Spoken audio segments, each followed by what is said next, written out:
خب حالا باید چی کار بکنم؟ چجوری باید خودم رو تغییر بدم؟ باید چجوری، از کجا باید شروع کنم؟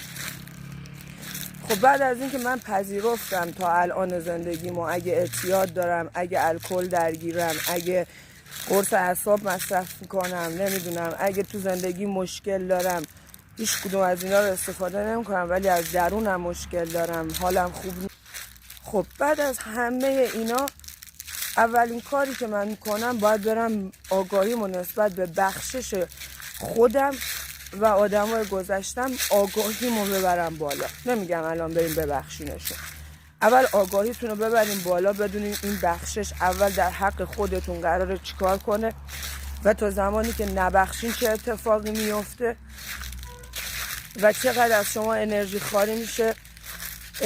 اینا رو که وقتی سطح آگاهی تو ببری بالا و متوجه بشی که هیچ اتفاقی نیست و من قرار بوده یک سری امتحانا رو بدم و نتونستم اون امتحانا رو درست پاس کنم،